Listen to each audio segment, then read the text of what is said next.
On this episode of Inside the Outcomes, I'll be speaking with Alyssa Larkin, a bioethicist and research speech language pathologist in the Center for Aphasia Research and Treatment at Shirley Ryan Ability Lab. Alyssa works on a study that aims to improve the customer experience for people with communication disabilities by offering a unique online training for workers in the retail and service industries. Welcome to the podcast, Alyssa. Thank you so much, Sharon. It's wonderful to be here. Okay, so let's first talk about communication disabilities. What are some of the features of a communication disability, and what are some types of specific communication diagnoses or presentations that you see? What a great question to start on. So, communication disabilities come in many different forms. Um, People can be born with diagnoses that impact their communication, or they might develop them later in life. Um, and it can impact things like someone's speech, how clear it is, their voice, as well as their thinking process and their language. And so you can imagine there can be many different permutations and combinations when people have changes in any of those areas. Um, in this project that we're going to talk about today, we partnered with people with four different kinds of communication disabilities to learn more about their experiences. And we worked with people who were stroke survivors who have aphasia. So a stroke is an interruption to blood flow to parts of the brain, and people who have aphasia, the blood flow is interrupted to the language networks and areas in the brain, typically in the left side or left hemisphere. Um, and so these are people who know what they want to say, but might have trouble getting it out in their talking or writing, or they might have trouble getting information in, understanding it auditorily or reading, but they know what they're thinking. And so that's one group that worked with us. We also talked with people who have had brain injuries that impacted their speech and voice, and also some of them, their thinking skills, how they kind of put their thoughts together. We spoke with people who have cerebral palsy, which is a condition they were born with. So they've lived with their communication disability all their lives. And then people with Parkinson's disease, which is a neurodegenerative diagnosis. So people experience changes in their brain and mobility over time that progresses. All of these people, I should say, are adults whom we talked to for this research study. Um, and they really shared a variety of types of experiences and thoughts about what could make things better. And we're talking here about when people are out and about running errands, going to the store, that kind of thing. So the research project is focused on providing training to people who work in the retail industry and service industry on how to best serve people with language disabilities. This project is trying to address that group in particular because there has been other work done on this kind of education to raise awareness about what a communication disability is. I tried to give you a bit of an elevator pitch, but you probably got a sense even just from that that it can be really variable. And so, in addition to that, a lot of people don't necessarily get education about what a communication disability is. So they might have a customer come in who has a communication difference, and they might make incorrect assumptions. Because someone isn't able to get their thoughts out with their words, if they've never heard of something like aphasia, then they might think that person doesn't know what they want to say, not understanding that they absolutely do, but they're just having trouble getting it across. Um, as you can imagine, if somebody is making an incorrect assumption about their customer, that impacts how they're going to interact with them, how they're going to serve them. And it absolutely impacts the experience of the customer, feeling misunderstood or underestimated, or uh, ultimately not getting what they need or want from that business. We in the Aphasia Center have known and worked with people in the community who have aphasia, typically after a stroke, as well as people with other kinds of communication disabilities, as I mentioned. And, that's been a real privilege. And also, people have generously shared their perspectives and experiences. Unfortunately, lack of awareness is pretty widespread. And so the Aphasia Center has a number of different projects trying to raise awareness and then also do something about it. The really nice thing, helpful thing in our center is that we also have a number of people who are trained in evidence-based methods to provide this kind of education about what communication disabilities are and how to accommodate the communication needs of someone who has a communication disability. And it's kind of a special type of education that, again, not as many people are trained in, and not many people receive this kind of education. We talk a lot about the fact that many of us, I think, thanks to the Americans with Disabilities Act and a lot of the advocacy of people with disabilities who are living with disability, we've grown in our awareness of physical disabilities and the societal collective responsibility to provide physical accommodations for people who need them. But I think often because a communication disability might not be obvious. We might not be able to just see it. There's just not that same kind of awareness. And I think there's a lot more work to be done to raise awareness and teach people how to provide, how to accommodate communication needs. So you've described the idea that with the Americans with Disabilities Act, we see the implementation mostly in the physical environment, but there is a whole communication environment that may not be so obvious, like you said. So, can you provide an example of what an obstacle might be that someone with a communication disability might face when they're just out in the community running errands, shopping, doing their thing?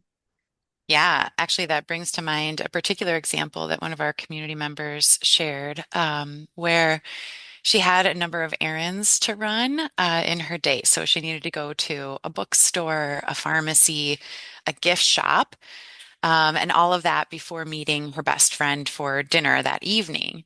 And this person has cerebral palsy and a communication disability where it really impacts how her voice and speech sound and can make it difficult for people to understand maybe the first time. She might have to repeat or rephrase. And she also uses an augmentative communication device, so like a speech generating a computer where she can type things in and it can say messages for her if people don't understand her speech. And so, a really striking part of how she told us this story, and she gave us permission to share this, is that, she doesn't always know how people are going to respond to her.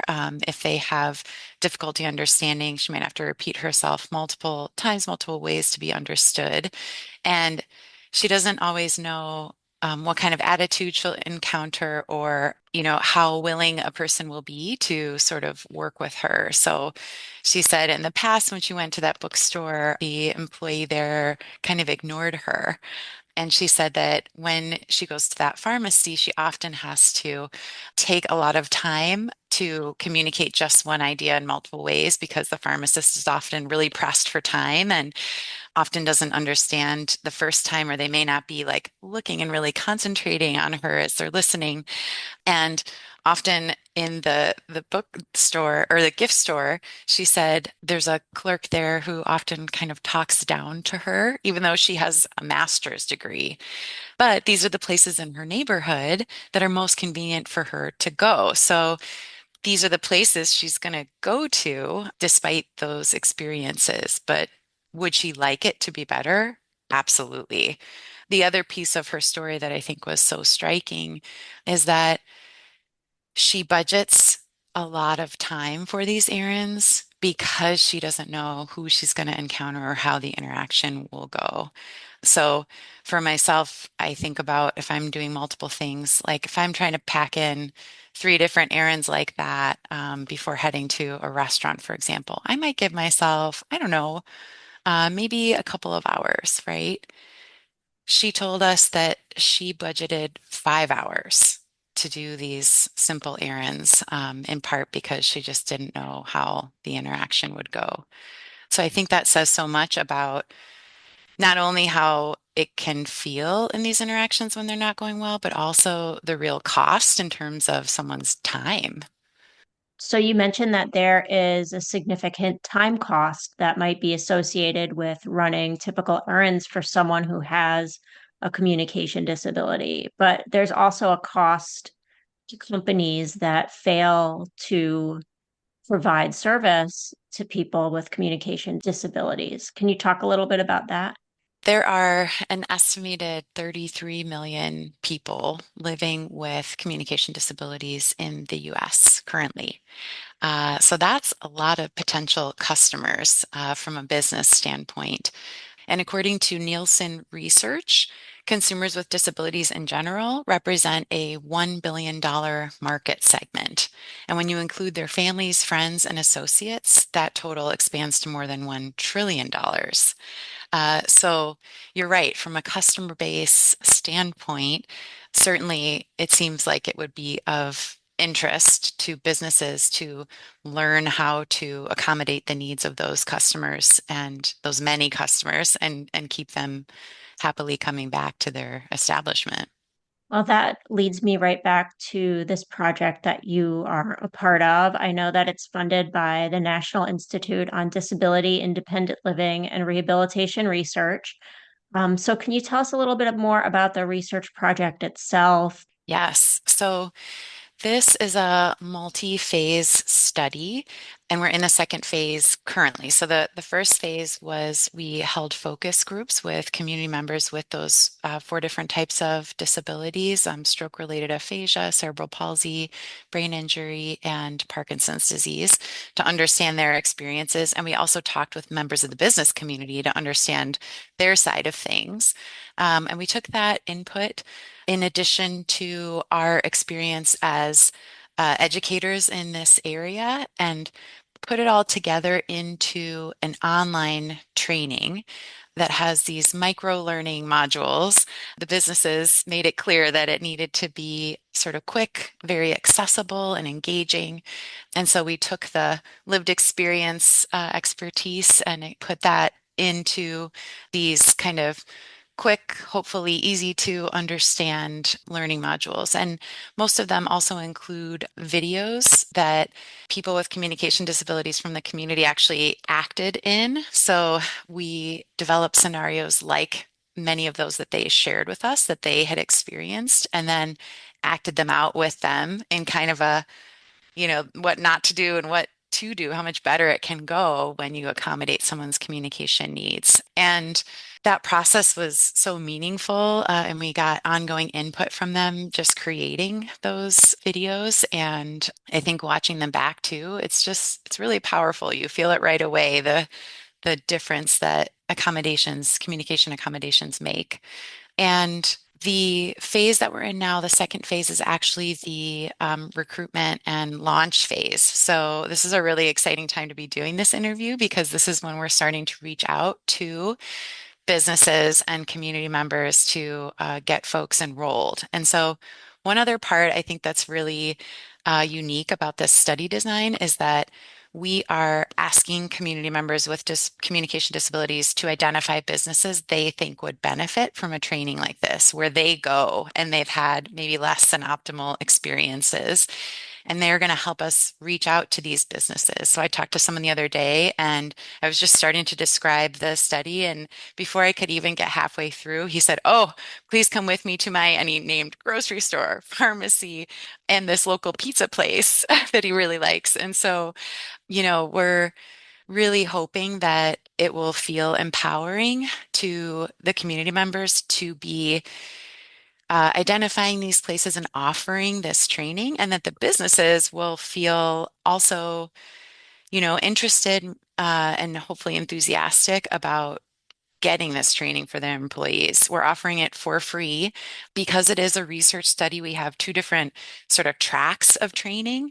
And so people will be randomly assigned to one or the other, and then we will sort of look at outcomes. So The training itself is meant to take each employee about 20 to 30 minutes total. They'll complete a short questionnaire beforehand so that we know where they're starting out in terms of their knowledge, and then immediately after the training and 1 month later.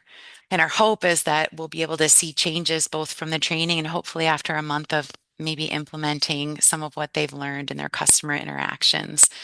As I said, we're offering it for free. It is online. Any business that wants to enroll, in addition to businesses that community members identify, we're sort of casting a broad net and just sharing this as an opportunity with other business partners.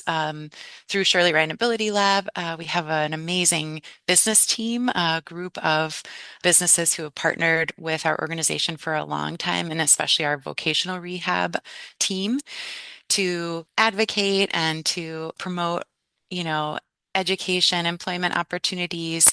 And so we've also had some interest from some business members of that group, and we're hoping to be able to offer directly to some of their employees as well. If there's a business that's interested in participating in this kind of training, is there somewhere they can go to learn more about it? Absolutely. We have an online flyer on our Center for Aphasia Research and Treatment website on the SRA Lab webpage. And we also have a direct email there that you can contact us with. So multiple ways to reach out to us, and I'll happily share that information for you to link in the notes. To wrap up, what are some suggestions or tips you would give someone who finds themselves in communication with someone who has a communication disability? Yeah, so the first thing I'll say is something I learned from community members through the course of the focus groups, which is number one, treat them like any other customer. And if they are attempting to communicate with you, whether you're an employee like in our trainings or just someone in general, if you're unsure of what to do, ask.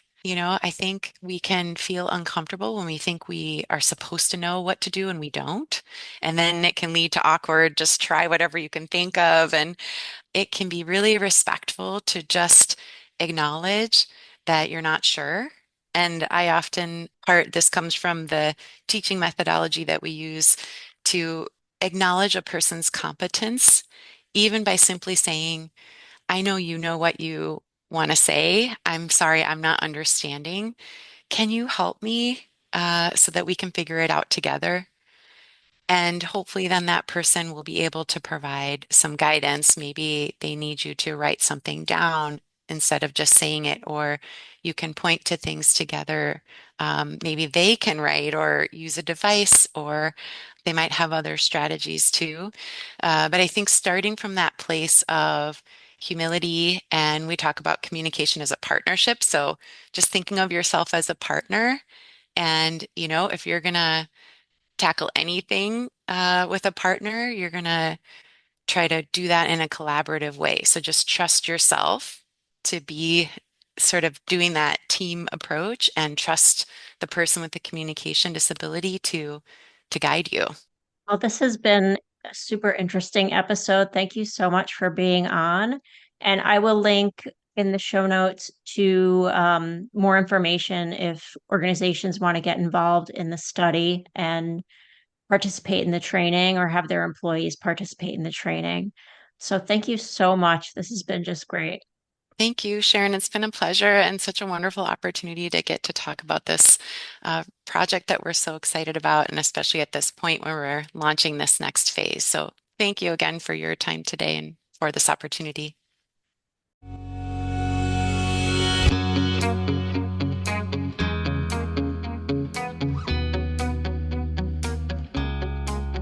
This has been Inside the Outcomes, a rehabilitation research podcast.